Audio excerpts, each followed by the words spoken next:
Trabajo en el turno de noche en una clínica veterinaria. Algunos animales que atendemos no pertenecen a este mundo y el gobierno lo sabe. Es aterrador. Ay, ¿cómo empezar este relato? La verdad es que la clínica siempre se siente distinta por la noche. Las luces fluorescentes zumban más fuertes. Los mostradores de acero inoxidable brillan demasiado y la sala de espera olía ligeramente a antiséptico y a pelo mojado de animal. Yo me decía a mí mismo que prefería el turno de noche. Aquí hay menos pacientes y menos crisis. Pero la verdad era que siempre se sentía más solitario de lo que debería hacer. Seguía la rutina como cualquier otra noche.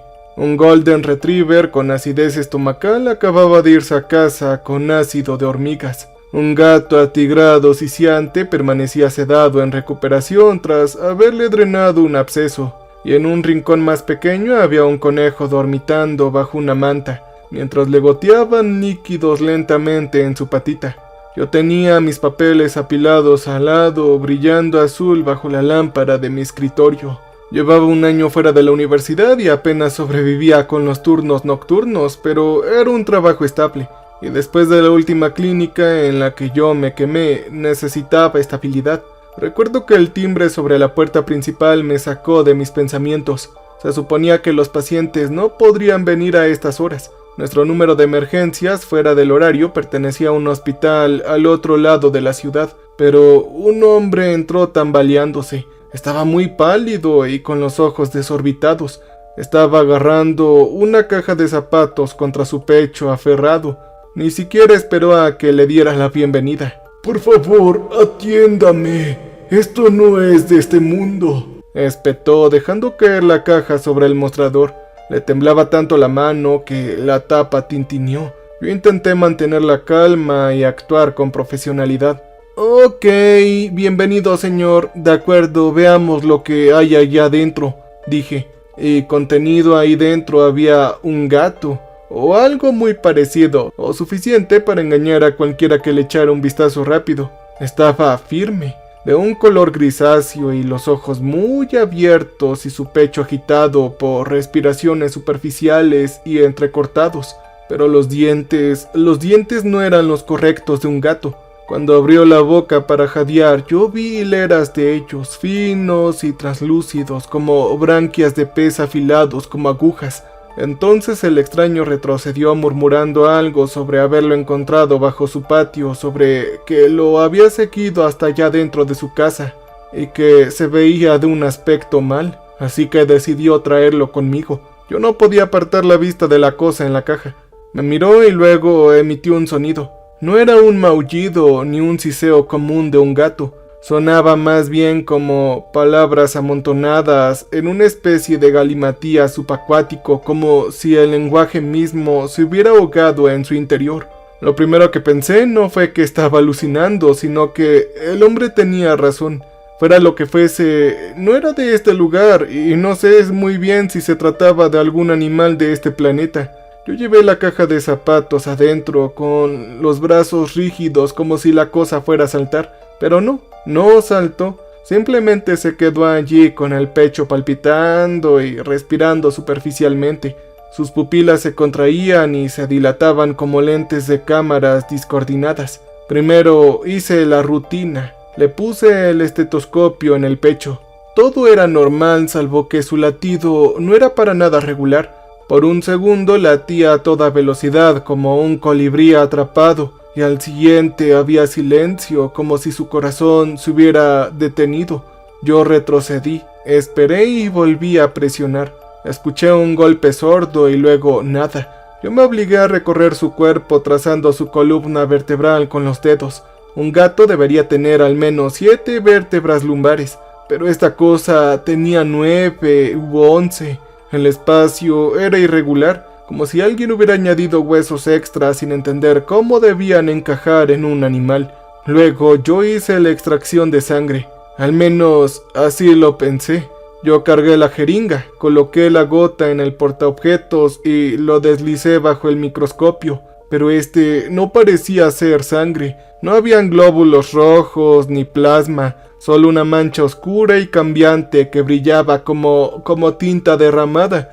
Habían hilos de filamentos verdes flotando a través de ella, rizándose y desenrollándose como si tuvieran vida propia, como algo moviéndose por corrientes invisibles. En ese momento se me hizo un nudo en el estómago.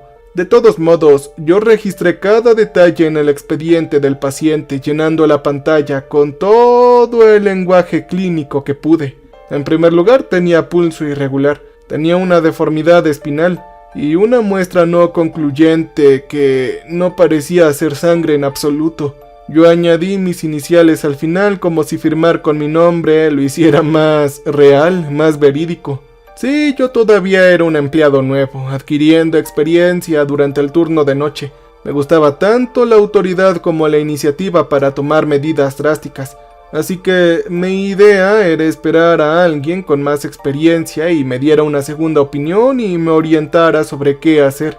Pero cuando levanté la vista, el hombre que me había traído la extraña caja de zapatos, bueno, él ya se había ido.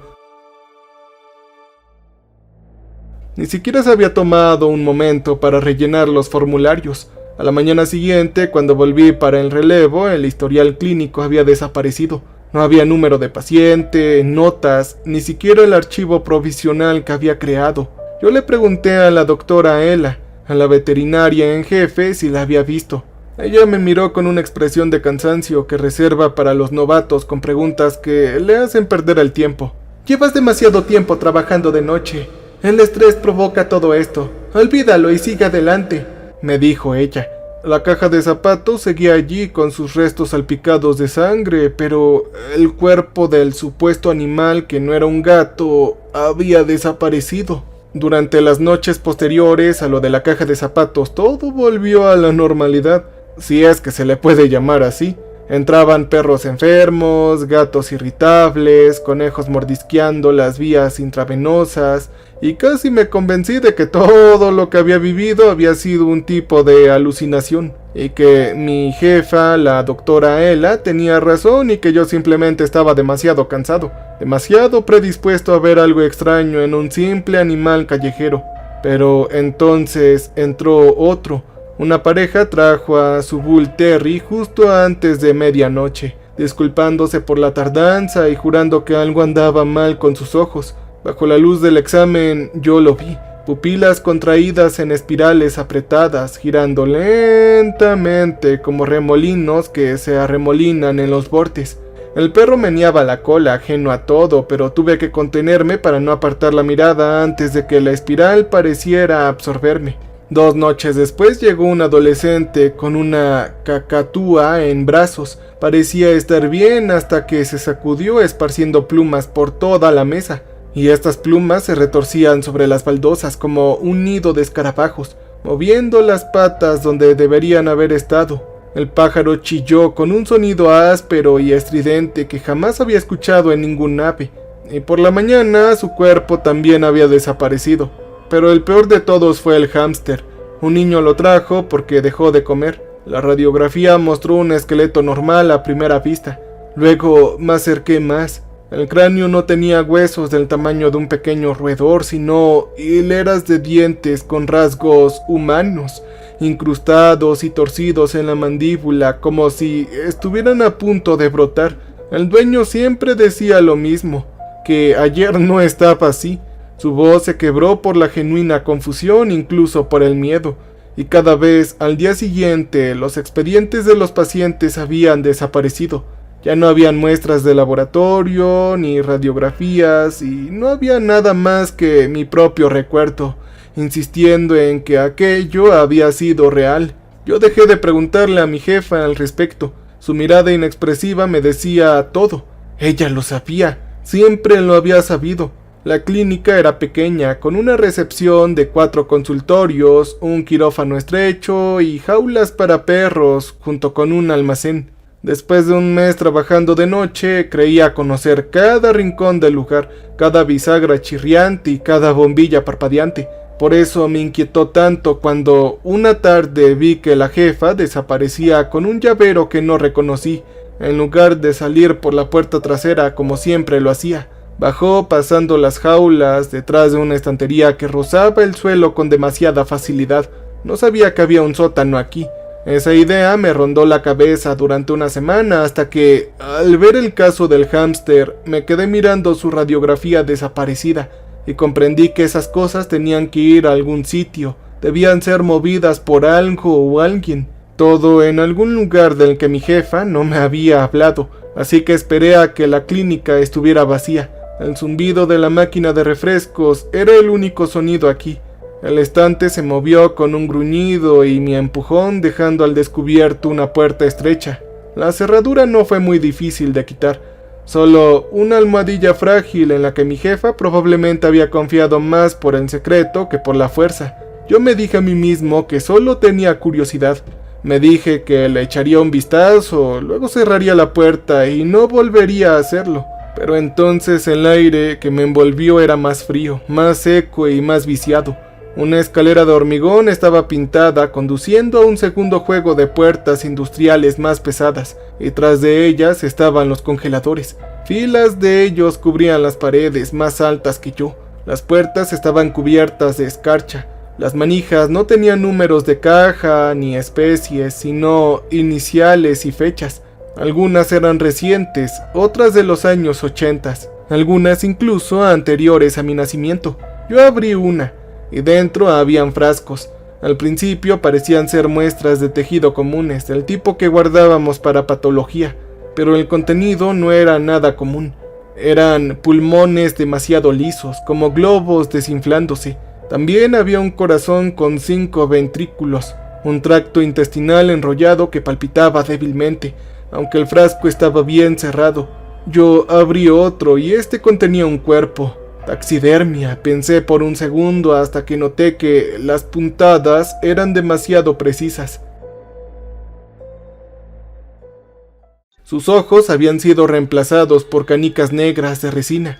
Podría haber sido un perro o tal vez algún animal parecido. Sus costillas se ramificaban hacia arriba como las aspas de un paraguas. Yo cerré la puerta con los dedos entumecidos. Mi formación profesional me había enseñado cómo debían ser los órganos y cómo debían conectarse. Estos no se parecían. Eran lo suficientemente parecidos como para engañar a alguien en pánico en una sala de exploración, pero tenían errores que mi mente no podía procesar. Cada congelador que abría contaba la misma historia. Décadas de casos catalogados, almacenados y ocultos, no para la investigación ni para el aprendizaje, simplemente contenidos. Al final de la fila había uno distinto a los demás. Era más viejo. Su puerta estaba cerrada con cadena y doblemente acolchada. El hielo se extendía espeso por sus juntas. Yo me incliné hacia adelante. Desde dentro se escuchó un leve raspado, metal contra metal. Luego hubo otro más prolongado, como garras que trazaban lentos círculos contra las paredes congeladas. Yo solté el pomo. Mi aliento se empañaba en la oscuridad y comprendí que lo que fuera que estuviera dentro de ese congelador no estaba muerto. 2 noches después de encontrar los congeladores, un hombre entró casi a la hora de cierre. No era como los demás clientes. No daba explicaciones frenéticas, ni suplicaba entre lágrimas, ni aseguraba que ayer estaba bien su animal. Solo guardaba silencio mientras arrastraba una correa. Al final de la correa había algo que alguna vez había parecido a un perro. Su cuerpo parecía destrozado, con las articulaciones dobladas en ángulos imposibles de curar.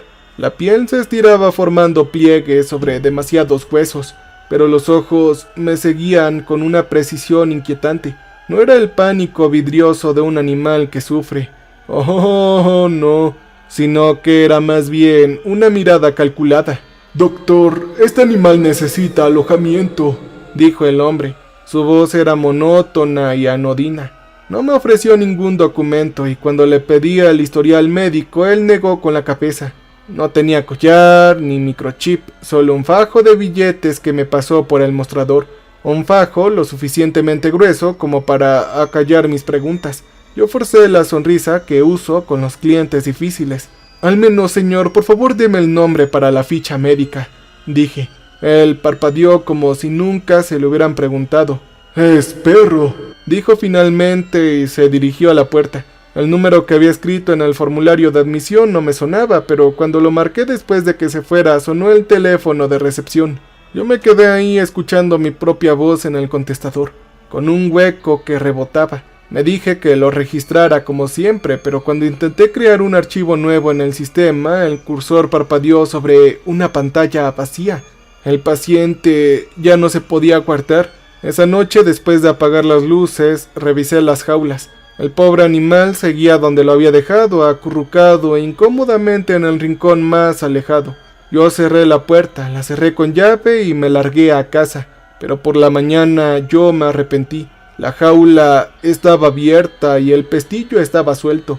El animal había desaparecido y la habitación apestaba a podredumbre. No era el típico olor a orina o almizcle de una fuga normal en una perrera, sino agua de mar, penetrante y salada, que se adhiere a las paredes como si una marea hubiera inundado la habitación en la oscuridad mientras yo no estaba aquí.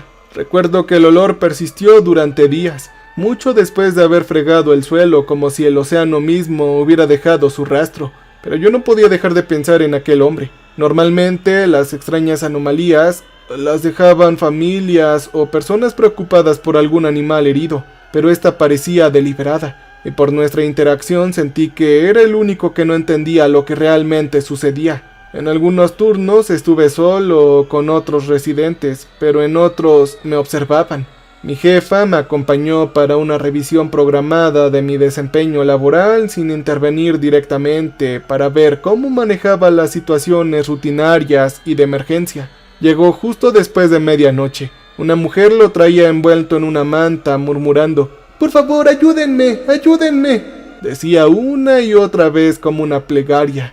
A primera vista parecía ser un husky callejero, con las costillas visibles bajo un pelaje irregular y los ojos desorbitados. Pero cuando lo puso sobre la mesa y retiró la manta, vi que tenía las patas dobladas de forma extraña. Cada articulación se había plegado sobre sí misma como si hubiera sido doblada. No debería haber podido caminar. Y yo llevé al pobre animal a una sala de examen gratuita para revisarlo. En el instante en que la aguja tocó su piel, todo se torció. Él chilló, pero no era el sonido típico de un animal, sino un chillido agudo que hizo vibrar las ventanas y tiró al suelo una bandeja de instrumentos. Las luces del techo parpadearon, el aire se espesó, presionando mis oídos hasta que cada respiración se convirtió en un áspero roce. El perro se expandió, no en masa, sino en presencia. Su cuerpo se desdibujaba, con los contornos y el enfoque como ondas de calor. Las jaulas de recuperación retumbaban.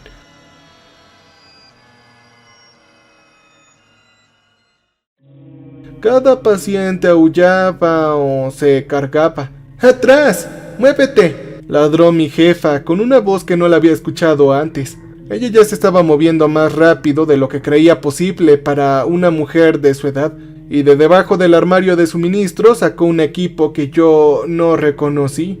Eran recipientes metálicos con símbolos de peligro descoloridos, jeringas llenas de un líquido tan oscuro que parecía negro, y una máscara que no se parecía a ningún equipo veterinario que hubiera aprendido a usar antes. «Por favor, mantén la posición», murmuró ella. «¿Ajá? ¿Para mí o para él? No sé qué hacer», dije. Entonces clavó la jeringa en el cuello de la criatura. Esta se retorció con los ojos desorbitados, pero la presión en la habitación se rompió de repente y el aire se volvió tenue y frío. La luz se estabilizó y las jaulas se quedaron inmóviles. El husky yacía inmóvil sobre la mesa, su pecho se elevaba solo una vez cada pocos segundos, como si se le permitiera seguir viviendo muy a duras penas. Mi jefa se dejó caer en la silla junto al mostrador, con el sudor perlado en la frente a pesar del frío. Durante un largo rato, el único sonido fue el goteo de la solución salina de un catéter que había dejado desconectado. Finalmente, habló con la voz quebrada. «Maldita sea, está ocurriendo con mucha más frecuencia. Me temo que los sellos están fallando», ella dijo, y no me miró al decirlo, pero supe que no se refería a algo normal. No le estaba hablando al perro, me estaba hablando a mí. No volvimos a hablar hasta horas después. El husky, si es que se le podía llamar así, estaba encerrado en una jaula de aislamiento, sedado hasta quedar casi inconsciente. Todavía temblaba cuando encontré a mi jefa en su oficina mirando fijamente una carpeta repleta de papeles amarillentos. No me pidió que me fuera, ni siquiera levantó la vista. Tienes que saber la verdad. Estos animales no son callejeros. Esto no es una disculpa, ni siquiera una advertencia, solo un hecho. Infracciones justificadas. Su voz era monótona. Yo esperé a que dijera más detalles, pero el silencio se prolongó tanto que casi pensé que no lo haría. Luego deslizó la carpeta sobre el escritorio, y dentro habían historiales de pacientes sin precedentes en el sistema, polaroids de animales con las extremidades dobladas en círculos, bocetos de autopsias con anotaciones imposibles, frascos con órganos fotografiados con luz estéril. Debes saber que la clínica es una tapadera. Siempre lo ha sido por estos años, con estas docenas o quizás cientos de clínicas de limpieza.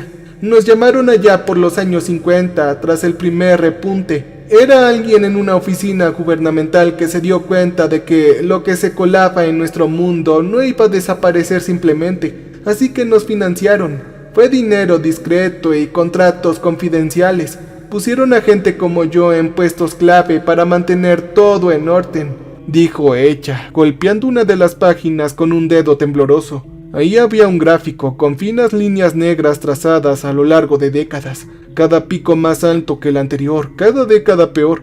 Ellos nos contaban medias verdades, siempre lo suficiente para que siguiéramos trabajando sin hacer más preguntas, pero no era lo suficiente para asustarnos. Pero las brechas se están acelerando.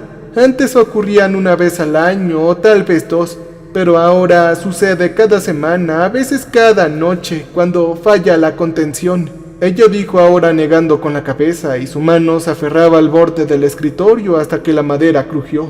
Yo entonces pensé en los congeladores de ahí abajo, en las cosas en los frascos y en el raspado tras la puerta trasera.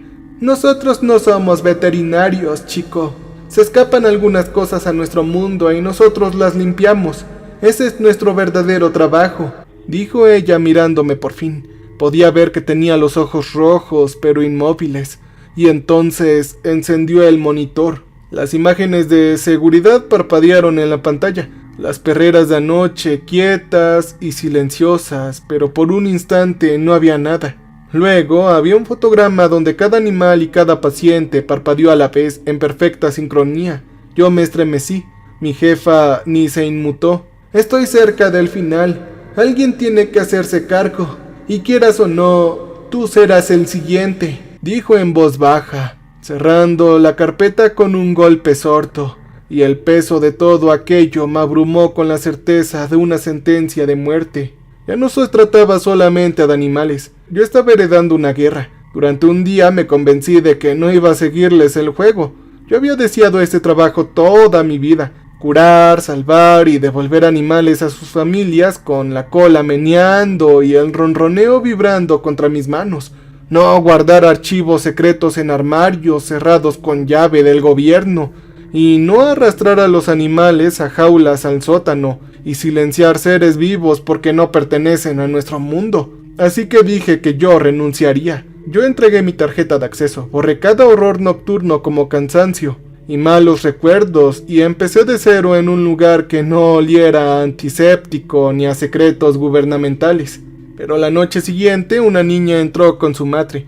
Llevaba una transportadera en sus brazos, con los ojos llorosos, susurrando lo siguiente: «Por favor, ayúdame, está enfermo», decía, y dentro había un gato. Estaba negro y flaco, con las pupilas dilatadas. Por un instante casi parecía normal, entonces se movió. Su piel palpitaba como si algo en su interior luchara por salir. Ya había visto lo suficiente para reconocerlo al instante. Era una de estas anomalías. La madre firmó los formularios, le secó las mejillas a la pequeña y nos dejó a ambos en la sala de espera. Ellos no sabían lo que tenían aquí, nunca lo sabrían. En el fondo, mi jefa permanecía de pie con los brazos cruzados. Esta vez estaba sin herramientas, sin su intervención. Solo escuché su voz baja y firme en mi cabeza, diciéndome que lo anotara, lo registrara y lo archivara. O mi otra opción era salir por esa puerta y fingir que no lo había visto. Las palabras me hirieron profundamente, como si me hubieran rozado con la cabeza. Yo me quedé paralizado con la mano suspendida sobre el transportador. Sentía un fuerte impulso de escapar. Sí, podía hacerlo. Nunca me lo habrían impedido, pero entonces el lomo de este gato se onduló. Las vértebras crujieron contra la piel. Su boca se abrió de par en par, mucho más de lo que el hueso debería permitirle. Y algo en su interior parpadeó. Un brillo como el borde de un agujero que se ensancha. Yo comprendí en ese instante por qué mi jefa hacía lo que hacía, por qué existían los congeladores, por qué las gráficas no hacían más que elevarse. Yo saqué la jeringa y me temblaban las manos, pero aún así lo inyecté. De repente esta cosa dejó escapar un leve siseo, como el aire que se escapa de un neumático, y se desplomó en silencio. No fue una muerte traumática ni un monstruo vencido, solo el silencio sin ceremonias. Yo lo registré, lo archivé y seguí adelante, y en ese momento comprendí el ritmo de la clínica. El horror se convirtió en un procedimiento. Salvar se convirtió en una manera de desechar estas cosas. Las semanas se pasaban y la clínica nunca cerraba del todo. El vestíbulo permanecía iluminado. Los teléfonos no dejaban de sonar y la gente entraba con los mismos rostros ansiosos, aferrados a correas, jaulas y cajas de zapatos. La mayoría eran mascotas comunes, claro, perros que vomitaban, gatos estreñidos y un loro con una ala rota, pero no todos eran así, y con el tiempo aprendí a no sorprenderme o a inmutarme cuando entraba una de estas cosas. Mis manos se movían ya automáticamente, rellenaba los formularios y preparaba jeringas, esterilizaba las mesas y etiquetaba los frascos. Pasos rutinarios para un proceso que ya no parecía normal. Yo registraba las muestras igual que las vacunas. Yo limpiaba los instrumentos como antes, después de las cirugías dentales a todos, pero el horror se había convertido en memoria muscular. La costumbre se había superpuesto a la repulsión como una cicatriz. Algunas noches aún escuchaba el raspado en los congeladores del sótano. Incluso algunas veces soñaba con las gráficas, la línea ascendiendo década tras década sin aplanarse jamás, pero yo dejé de intentar revertirlo. No son casos aislados, y me sorprendí pensando una noche que no podría detenerlo. Son brechas de seguridad y nosotros no somos veteranos, somos custodios. Esto es justo lo que el mundo necesita para seguir girando. O eso creí, o al menos me convencí de que yo tenía la razón. Ya era casi el amanecer cuando sonó el timbre de la puerta. Levanté la vista esperando otra emergencia de última hora. Esta vez no era una familia angustiada. Era él, el hombre de voz monótona con el dinero y la correa arrastrando tras él. Era el mismo hombre que me había dejado un perro con un montón de dinero. Él no dijo nada al dejar el transportador en el mostrador. Simplemente me miró con una especie de paciencia cansada, como si supiera que lo tomaría sin rechistar. Y bueno, sí, así fue. Yo me quité los guantes, tomé una hoja nueva y no anoté nada. Lo que fuera que hubiera ahí adentro del transportador se movió una vez, justo para rozar el plástico, y lo llevé a la trastienda sin decir una palabra más, porque hay cosas que simplemente no vale la pena archivar, simplemente aniquilar. Y ese es mi nuevo trabajo, todo gracias a un gobierno incompetente. Cambio y fuera.